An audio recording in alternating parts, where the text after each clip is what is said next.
Well, with a rig like this, Winchester model 1892 in 45 Colt, makes me think I should have been a cowboy.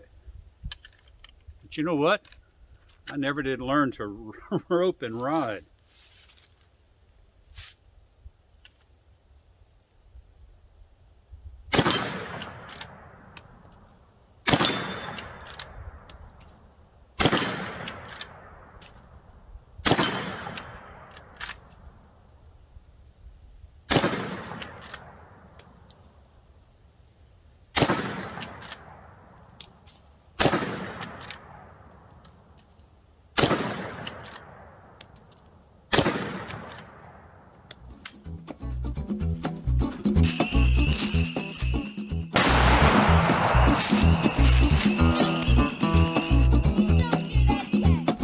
Hi, George here, and welcome to Tales from Target Suite, where I'll share my perspective on guns and shooting, and we'll spend some time at the range, and every now and then we'll reconvene out in my shop back in Houston, or here at the farm in Louisiana, where I'll build some fun projects, and we'll share an adventure or two that'll make even a grown man smile.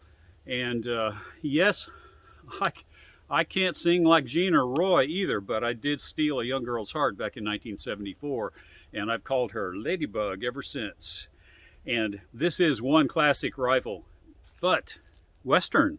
This is the Western rifle. And if you grew up in the era that I did and a lot of my other viewers, then you saw a plethora of these Winchester Model 1892s in those shows, but they were never chambered in 45 long Colt like this guy. It just wasn't done until the modern era. Even as late as the earliest I can find is 1989, when Marlin chambered a rifle in 45 long Colt. So it's the marriage of 45 Colt, the classic 1873 cartridge, designed in 1872, and the 1892 from 1892. Those two never got together until late in the 20th century. And what a great combination it is. You've seen my Winchester Model 1892. Well, I'll tell you what, it's in the 40s with a pretty stiff wind blowing here, and that barrel feels pretty good right now. But anyway, you've seen my 1892. This is my son's, by the way, and you've seen my 1892 in 44 Magnum. I've shot that quite a bit on the channel, and I really love that. But this is 45 Colt, and nice octagonal barrel, by the way. And he really got a great find to find this rifle in the octagonal barrel. And there's that infamous crescent butt plate. But anyway, it's not a lot of guys try to load up the 45 Colt, 45 long Colt, some guys call it. And you can argue about that in the comments if you want. But the 45 long Colt is a historic term that was used for the 45 Colt cartridge, and it's just not needed anymore because there's no military confusion between the 45 caliber round that was loaded in the Schofield pistol and the 45 Colt that was loaded in the 1873 single action Army. Hope I got my facts right there.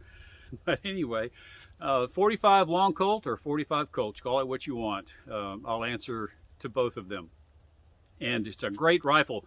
And we're going to do a little bit more shooting, but I'm going to take you guys on a walk through the woods because we're going to look for the infamous Pumpkin Patch Kid. He's been hiding out ever since cold weather came, and I thought he had disappeared, but rumor has it he's back here in the woods. And he has teamed up with Sugary Sam. And so I'm going to find both of those guys. I understand they've got a hideout about a quarter of a mile back in there, and we're going to go look for them and see if they've got some lieutenants on the way. And we're going to do some more shooting with this guy here. What a great rifle. Great design by John Moses Browning. And so I hope you guys will join me for that little trek out here, and as we look for the Pumpkin Patch Kid and Sugary Sam. It's going to be an explosive ending, I'm almost certain. You know, 45 Colt is a really neat, look at that shadow following me around. It's a really neat cartridge, and and of course it's historic, and it was designed as a black powder cartridge, and well, reasonably powerful, certainly for its day, but compared to the in the typical loads, compared to the 44 Magnum, it's really a lightweight. But guys have really bumped up the 44 Magnum loads, or bumped up the 45 Colt loads. And that's what I was shooting earlier. I was shooting some 300 grain bullets behind some W296 powder and getting some pretty good velocities out of that. A lot of energy. I see a watermelon crush. But anyway, what I've got in there now are some really light loads, and just some red dot powder, about 5 grains. That's a pretty light load, and we're getting about 845 feet per second out of these guys. But let's see, let's get set up, and I will shoot that watermelon crush right over there.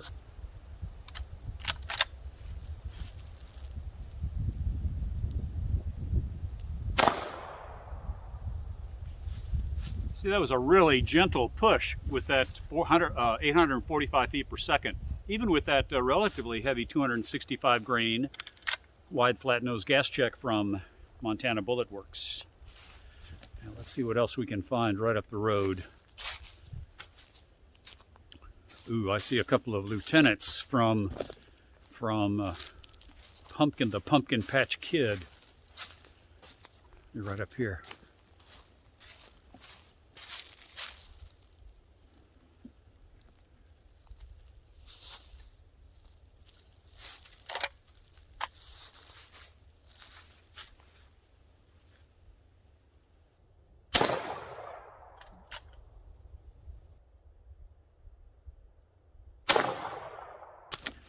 Ooh, ooh, I see 2 targets right there.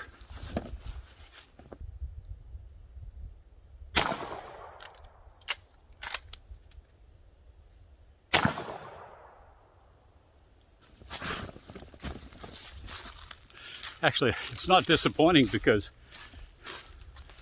these are only traveling at 845 feet per second. And so, hey, let's take a long shot on this guy up there.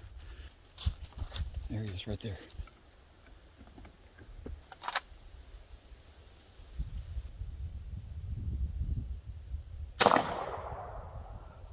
There we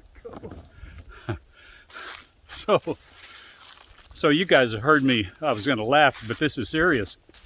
You guys have heard me talking on my channel before about LVEX and SSP glasses, because they really help by bringing in the front sight and the rear sight into some kind of focus for these older eyes. And I left my shooting glasses back at the shooting bench, and I've just got on my normal glasses. So with full disclosure, I'm going to blame some of this poor shooting on the wrong glasses. But hey, if you're like me, you know exactly what I'm talking about. And if you've reached that age where you can't see your sights effectively enough to shoot well, then I hope you'll check out. I did a video on the magnified readers, the LVEX and SSP glasses, and they were a game changer for me at the time. It was related, when I made the video, it was related to pistol shooting, but little did I know that really start to focus on rifle shooting. But I feel like I missed a couple of targets. But anyway, so the 45 long Colt, what a great cartridge. It lets you beef up, and we'll see the explosive results with that 300 grain XTP mag bullet behind a pretty potent charge of W296. We'll see that in a minute when we run into Sugary Sam and his henchman, the Pumpkin Patch Kid. But anyway, it's a blast to shoot, pardon the phrase, but it's a blast to shoot these really light duty loads in a Winchester 1892, because it's just a little bit bigger than, and little bit heavier than my Marlin Model 39A. And so it'll make the steel ring. but at the same time, it's easy on your shoulder and something that everyone can shoot comfortably without any fear of recoil. And so, anyway, I think we're getting close down to the lair of. Oh yes, I see Sugary Sam. I see Sugary Sam. He is right there. He is right there. Oh, I was about to goof up though because I was going to shoot the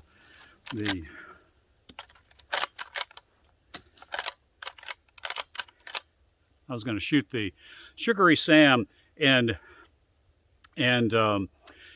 the Pumpkin Patch Kid with these 300 grain Hornady XTP bullets behind the W296 powder at this velocity.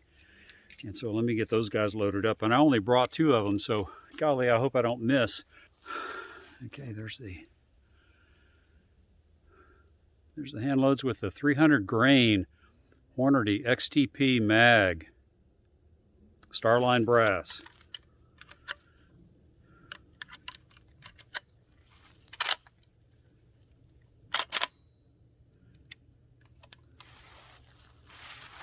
All right, here goes Sugary Sam first.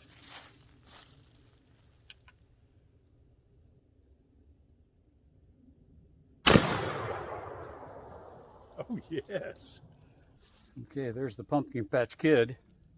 And since this is the last, this really is the last pumpkin of the season, I'm going to set my one camera up here and we'll do the last slow motion of the pumpkin explosion. So let me get that guy set up and then we'll shoot the Pumpkin Patch Kid.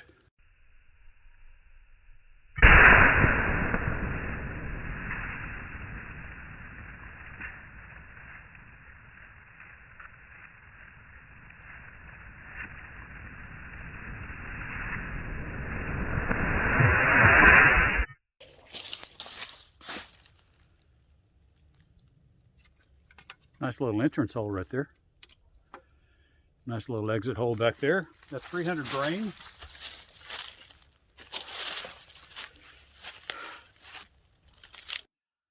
Well, I think the 45 long Colt did pretty well for itself. Those lightweight 845 foot per second loads did a fun job on the plinking targets. And then when we needed to, we pushed the within safe limits. We pushed the 45 Colt cartridge to much stronger energies and velocities, and you saw what it did to the pumpkin and to the can of Sugary Sam. And so, what a great cartridge and a great. I'm really glad that my son decided to pick the 45 Colt for his version of the Winchester Model 1892. Anyway, I want to say thanks, guys, for watching. I appreciate it always, and I hope you'll subscribe if you haven't, if you like my content, and if you'll check me out on Patreon if you'd like to support me that way, or if you'd just like to jump in on the comments, or just like to watch. You know, I appreciate all of it, and so I want to say thanks, and I'll see you guys and girls in the next video.